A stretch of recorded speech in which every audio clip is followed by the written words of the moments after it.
In episode 117, titled Federation and SSO, SAML versus OIDC versus OIDC clearly explained, we frame federation as sharing identity across systems securely because modern environments rarely keep identity inside one application boundary. Federation allows a user to authenticate once and then access multiple services without each service storing and validating passwords independently, which reduces credential sprawl and improves both security and user experience. Single sign-on, often shortened to SSO after first mention, is the user visible outcome, but the exam expects you to understand the underlying protocols and to choose the right one based on whether you are proving identity, granting access to resources, or authorizing application programming interface calls. The challenge is that these terms are often used casually in conversations, leading to confusion about what each protocol actually does. The exam language rewards clarity here, because confusion between authentication and authorization is a frequent source of design mistakes and security gaps. When you can explain SAML, OAuth 2.0, and OpenID Connect in plain terms and map them to scenarios, you are demonstrating exactly the kind of protocol fluency the exam is testing. Before we continue, a quick note. This audio course is a companion to the CloudNetX books. The first book is about the exam and provides detailed information on how to pass it best. The second book is a Kindle-only ebook that contains 1,000 flashcards that can be used on your mobile device or Kindle. Check them both out at cyberauthor.me in the Bare Metal Study Guide series. Security Assertion Markup Language, commonly called SAML after first mention, is widely used for enterprise single sign-on, where an identity provider sends an assertion to a service provider stating that a user has authenticated and providing attributes about that user. The core idea is that the service trusts the identity provider to authenticate the user, and then the service accepts a signed assertion as proof of identity and potentially group membership or other attributes used for authorization decisions. SAML is often associated with browser-based enterprise applications and traditional corporate single sign-on workflows where users are redirected to an identity provider, authenticate, and then return to the application with the assertion. The exam typically expects you to recognize SAML as a federation protocol for authentication in enterprise contexts, especially for web applications that integrate with corporate identity providers. SAML assertions are usually time-bound and signed, which supports integrity and helps prevent replay when configured correctly. When you remember that SAML is about assertions used for single sign-on in enterprise web contexts, you can place it correctly in architecture discussions. OAuth 2.0, spelled out as OAuth 2.0 on first mention, is primarily a delegated authorization framework that allows an application to access resources on behalf of a user without the application needing the user's password. The key idea is delegation. The user authorizes a client to access a resource server, and the client receives an access token that represents that authorization. OAuth 2.0 is commonly used for application programming interface access, where a client needs permission to call a service, and the access token is the proof that the client has been granted certain scopes. The exam often expects you to recognize that OAuth 2.0 is not, by itself, an authentication protocol, even though it is frequently used in login-like user flows. The resource focus matters because OAuth tokens are meant to be presented to resource servers and validated for scope, issuer, and audience, tying the token to what the client is allowed to do.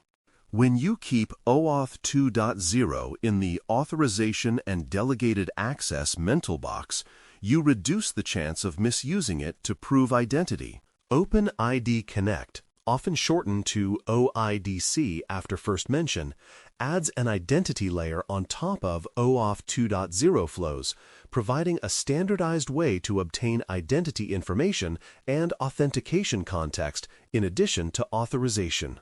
OpenID Connect introduces an identity token, commonly called an ID token after first mention, which is used by the client to understand who the user is and to establish a session, while OAuth access tokens are used to call resource servers. This makes OpenID Connect useful for modern web and mobile applications that need both login and API access, because it combines authentication signaling with the OAuth authorization mechanics. The exam typically expects you to recognize OpenID Connect as the modern login layer that sits on top of OAuth 2.0, giving you identity assurance and a consistent way to retrieve user claims. OpenID Connect also supports standardized discovery and key rotation patterns in many implementations, which improves operational maintainability when integrated correctly. When you remember that OpenID Connect is OAuth plus identity, you can explain why it is common in modern application architectures. Choosing the right protocol depends on what you need, whether the problem is login, authorization, or API access, and the exam often tests this decision explicitly through integration scenarios. If your goal is enterprise single sign-on for a web application, especially in environments with established identity providers and traditional enterprise tooling, SAML is often a strong fit because it is designed for assertion-based login flows.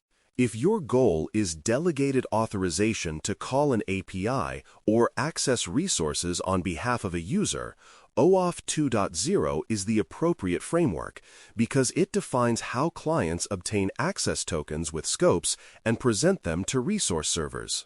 If your goal is user login for a modern application while also enabling API access under a consistent framework, OpenID Connect is typically the right choice because it supplies identity tokens for authentication context while using OAuth mechanisms for access tokens. The exam expects you to justify the choice in terms of the need, not in terms of what you have seen in the wild, because protocol misuse is a common mistake. When you frame the decision as matching protocol to problem, you show that you understand the purpose of each standard.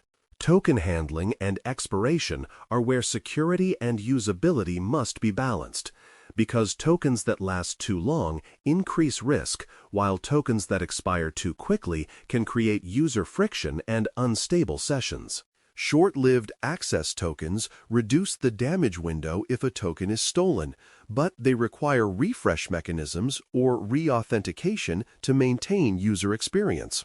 Refresh tokens or reauthorization flows must be protected carefully because they often represent longer-lived power, and misuse can provide durable access even if the user's password changes.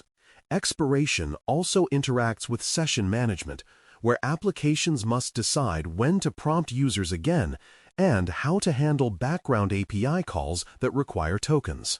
The exam typically expects you to recognize that token lifetimes are a policy decision that should reflect risk profile, with higher risk applications using shorter lifetimes and stronger verification. Token storage is also part of handling, because tokens stored insecurely can be stolen easily, turning good protocol choices into weak outcomes. When you think in terms of lifetime, storage, and refresh behavior, you are addressing the practical security and usability issues that exam scenarios often hint at. Consider a scenario where a web application uses OpenID Connect for login and session tokens, because this scenario reflects modern practice and clarifies the separation between identity tokens and access tokens.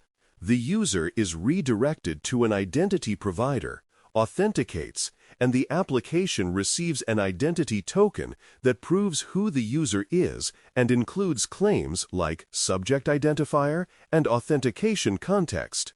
The application then establishes a session for the user based on that identity token and may request access tokens to call downstream APIs on the user's behalf, depending on what features the application provides.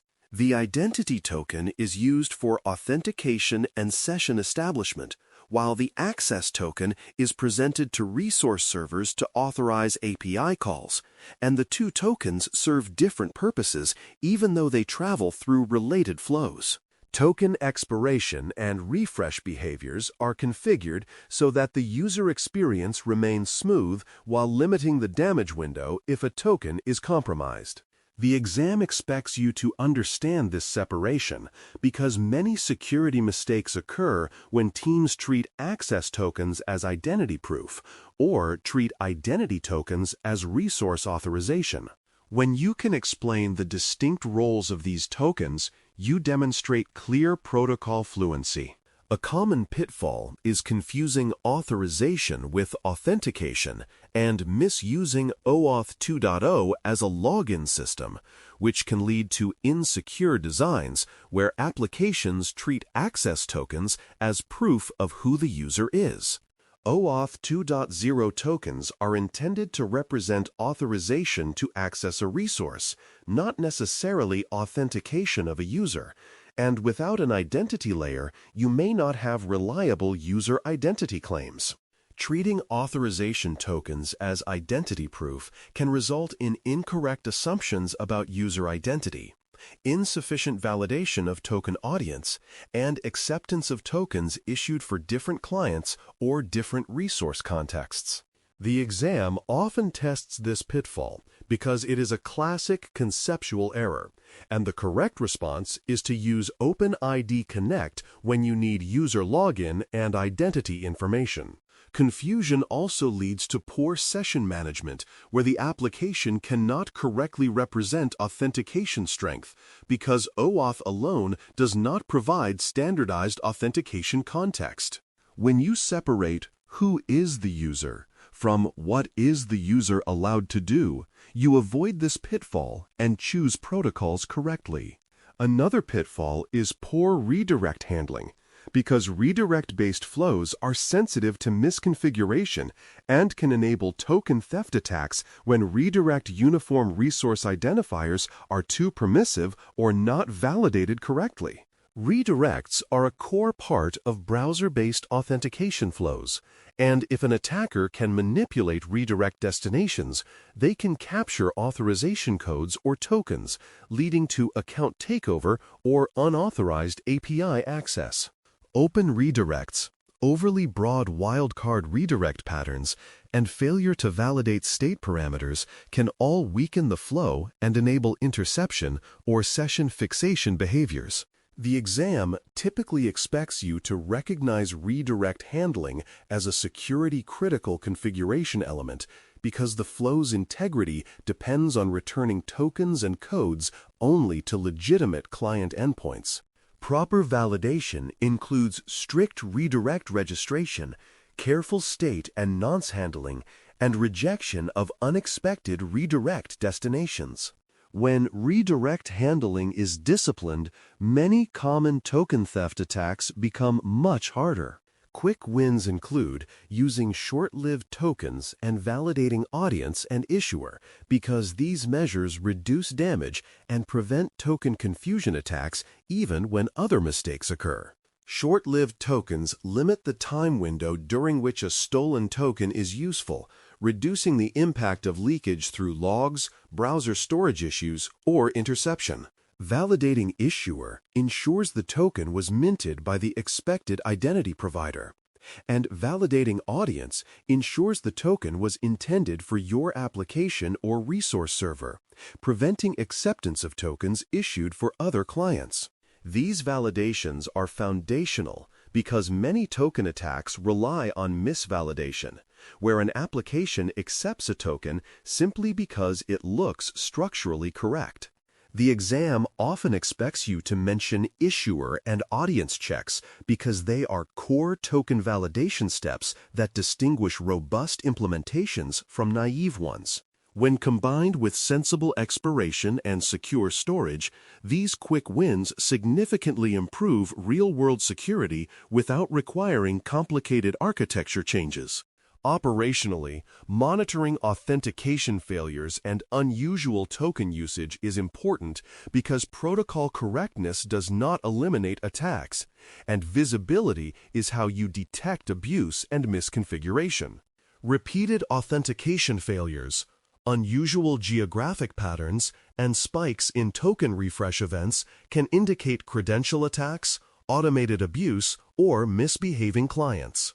Unusual token usage can include tokens presented from unexpected sources, tokens used outside expected time windows, or tokens repeatedly failing validation due to issuer or audience mismatch, which can indicate misconfiguration or active probing.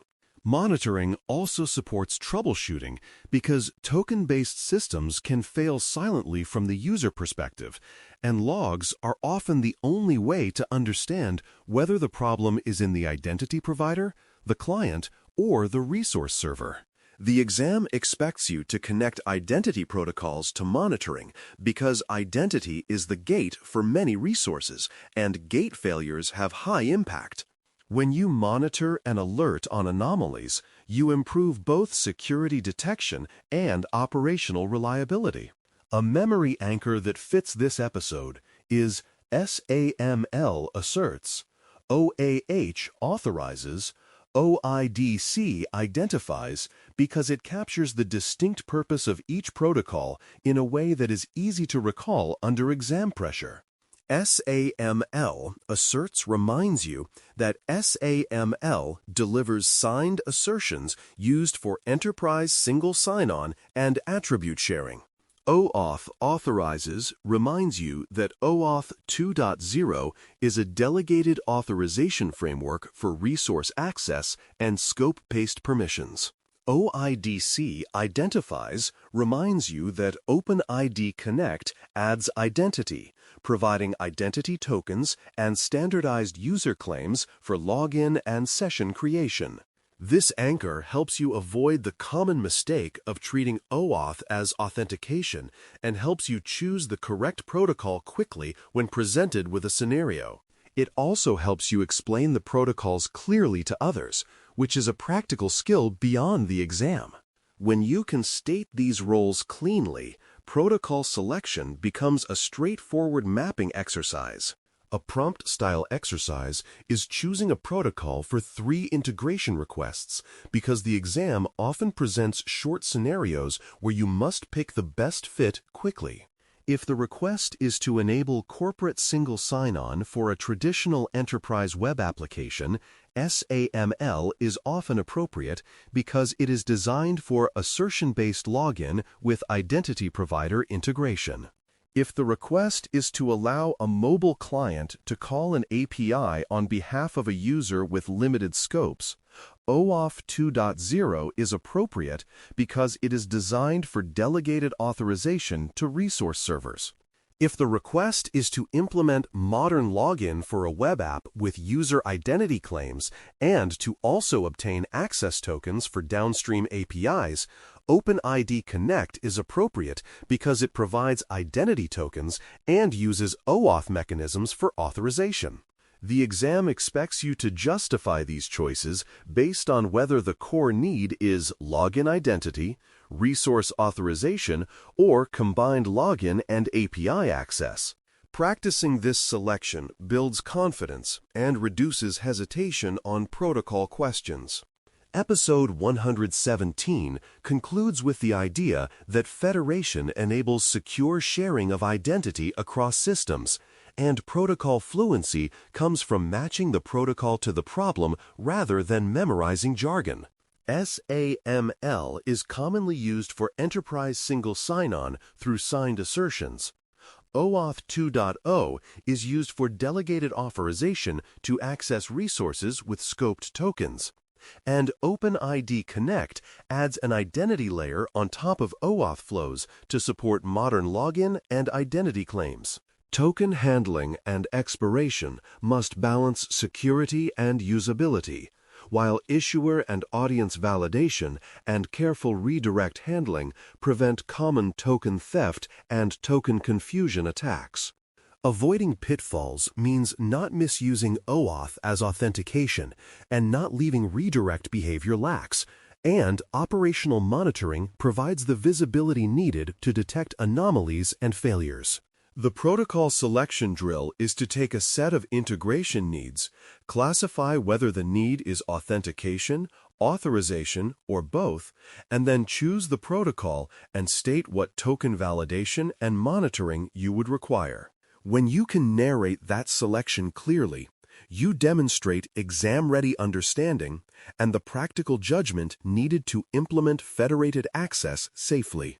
With that mindset, SSO and federation stop being confusing acronyms and become clear tools for secure integration. Thanks for listening. For more audio courses, daily newsletters, and more, please visit baremetalcyber.com.